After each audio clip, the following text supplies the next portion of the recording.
一个30岁就登上讲台的元老级教授，却被学生嘲笑下课才是他对世界最大的贡献。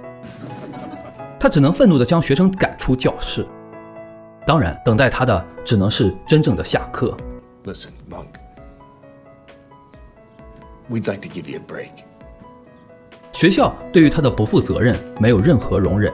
52岁的蒙克已过中年，重新回到起点，寻找新的彼岸。当然，此时没有人知道他会在1年之后登上亿万创作人梦不可及的最佳创作人荣誉殿堂。对于大多数的打工人来说，离开了奋战许多年的工作岗位，未来该何去何从，成为任何人都需要面对的现实问题。曾经是一个不受尊敬的大学老师，如今是一个过气老土的文字民工。于是人生过半的他决定再一次出发，学着走出自己的舒适圈。从那一年夏天开始，他试着自费参加小型读书会，想象着可以向台下的读者推荐自己的新书。然而没有人喜欢不会发光的金子，台下根本没有读者，只是主办方请来的看客。自我进阶不行，他就去向别人学习。蒙克来到畅销书作家金老师的读者会，在这里蒙克第一次意识到作家与成功的作家的区别。金老师的会场人满为患，每一个人都拼尽全力的想要在这里汲取营养。当蒙克在现场听到了金老师著作的内容，他不置可否，他甚至觉得那并算不上文学。即便如此，金老师正享受着全世界的簇拥，而蒙克的生活却彻底陷入了僵局。他极力的消费、吃喝、旅行，但是仍然解决不了内心的焦虑。无论何种的绝境之下，总会有残存的希望。他找到了自己的医生姐姐，可是牙医治不了心病。蒙克的姐姐也只是克制不住地嘲笑着他的过往。他告诉蒙克，正是他之前出版的书改变了所有人的生活，每个人的桌子都变得更加稳固。但是嘲笑你过往的人一定不会嘲笑你的现在。姐姐带着蒙克回到了乡下的家里，管家一如既往的热情，老妈也是忍不住的嘘寒问暖，似乎一切都没变。然而母亲的记忆越来越短，短到阿兹海默来袭。午夜时分，蒙克看着熟悉的电影难以入睡，不只是因为母亲的病情恶化，更是因为年过半百，母亲也已老去，自己却还未能实现自我。作为一个不知名的作家，甚至都没有了灵感，失去了继续写作的动力。第二天，蒙克焦急地找到姐姐，想要通过她多了解一下母亲的近况，也商讨一下照顾患病母亲的事情。许久未见，蒙克第一次发现，原来总是一脸严肃的姐姐突然变得乐观而幽默了起来。二人开始相谈甚欢，姐姐依旧会善意地数落着蒙克的幼稚，眼前说笑的旧人遭遇了突然的阵痛，姐姐去了冰冷的病床，冰冷的不只是病床，还有姐姐脆弱的生命。蒙克在宣读遗言的一瞬间才明白，姐姐有太多梦想没有实现，环游世界，学个乐器，做个手工。然而这些对于他来说都像是未完工的雕塑，华丽的优美的形状之下残留着没有规则的粗线条。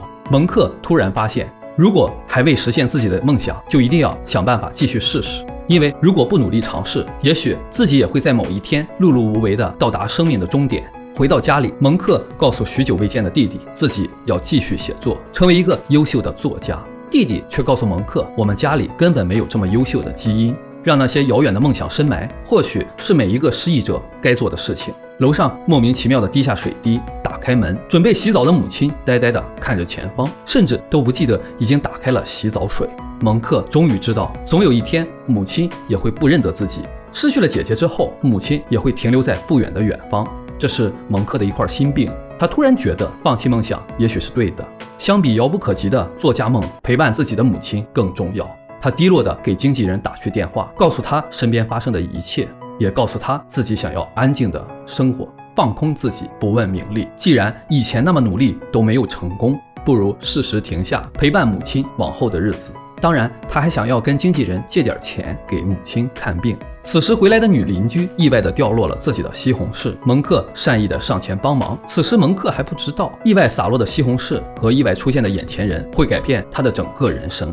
蒙克受邀来到邻居家里做客，随便地聊起了自己的生活和工作。It's just, I don't think anybody wants to buy what I write.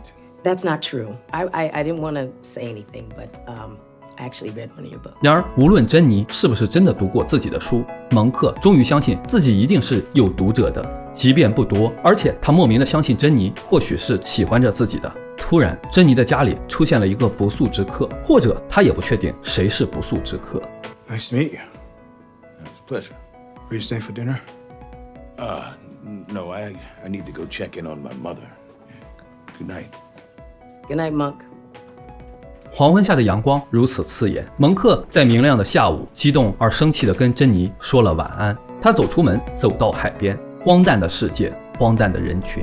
他终于相信没有人会成为他心里的寄托。第二天的一早，他看到了匆忙而来的珍妮。珍妮激动地告诉蒙克，昨晚的那个人是自己的弟弟。I'd like to see you again. 蒙克第一次相信人间自有真情在。Grab a drink. Yeah, I'd like that.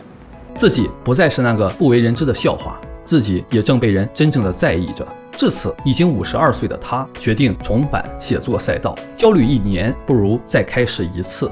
他决定重新开启一部新的小说，用自己的方式描绘自己的梦想。深夜，他打开电脑，写入、删除，再写入、再删除，努力了许久，却连题目都写不出。没有题目就空出题目，无法署名就写个网名。就这样，他坚持着写下去。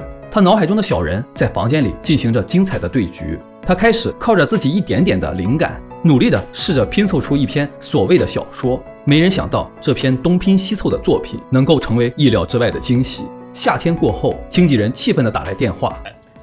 Are you serious? You notice I didn't put my name on it. 经纪人控诉着他的不严谨、拼凑、烂梗，甚至是垃圾话。当然，蒙克也并没有署名。这一次，蒙克不再纠结词汇，不再纠结内容，他想写一篇纯粹的烂东西，只是为了告诉出版社们，所有的知名作家都是混子，他们的写作都是这些烂套路。谁也没想到，仅仅几天之后，蒙克来到经纪人的办公室。We sold your book. Holy shit. They want to preempt for $750,000. 蒙克第一次觉得自己原来真的可以，自己终于迎来了扬眉吐气的这一天。And I'm not selling. Why not? Because it's trash, Arthur. You didn't even want to send it out the other day. 但是突然他就改变了主意。经纪人基本不需要劝说，当作家，这不就是你的梦想吗？无论你写的是什么，你的妈妈需要钱治病。事业小成的蒙克终于鼓起勇气带珍妮回家。蒙克的妈妈也意料之中的很喜欢珍妮。就这样，珍妮成为了蒙克生活中最重要的人之一。蒙克的生活也就此开始变得不平凡。在那个温热的下午，蒙克接到了一个陌生的电话，是年度文学奖组委会的电话，邀请蒙克去当评委。当然，或许只是因为他黑色的皮肤，而不是他的作品有多高级。蒙克当然会去，主要原因不只是有工资，更重要的是可以真正的评论别人的作品，而不只是走个过场。好运似乎不会眷顾傻瓜，或者说不会总眷顾傻瓜。这一次，蒙克的好运终于来袭。Hello. Nice to finally meet you, my man. Listen, I love the book, and we are going to sell many, many copies. 出版社跟蒙克打电话，告诉蒙克他们要为他的新书做许多盛大的活动，甚至要排成电影。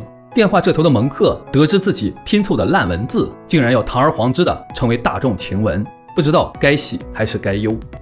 I want to change the title. Okay. Well, okay. You know what? We are always happy to hear new ideas. What did you have in mind? Fuck. I'm sorry. Pardon me. Fuck. I want to call it fuck. 经纪人冷笑地按下了静音。蒙克这一粗鲁的举动激怒了他。经纪人不想让这到手的鸭子飞走了。蒙克确实不想让自己的烂东西传播开来，他只能用这种方式激怒出版社。Let's do it. What? 没有人想到出版社最终也同意这个荒谬的想法。回到家里，在饭桌上，蒙克依然焦虑不安。他并不希望法克真的大火，可是风头正盛的匿名作者和他的法克正在被疯狂传播。在家里，他却发现珍妮竟然也会有一本法克。不仅如此，珍妮还觉得这本书写得非常好，而蒙克却始终觉得这是一部烂书。就这样，二人争吵开来。You should leave, Monk. 之后，还在气头上的蒙克收到了一份经纪人发来的快递。原来，法克也被送去了文学奖评选。当文学奖评委们开会的时候，蒙克极力贬低法克这部作品，然而其他人却一边倒的喜欢这部真实不做作的生活文学作品。法克这部作品意外地成为了文学奖评委们公认的第一名。在颁奖典礼上， This year's literary award goes to Meg R. Lee. Fuck. 所有人都站起来，以掌声迎接那位从未蒙面的匿名李昂。蒙克坐在那里，只想闭上眼睛，然后他睁开眼睛，奔跑出会场，来到了珍妮的家里。正是残缺的执念赋予了我们继续前进的动力，每个人都有着无限的可能。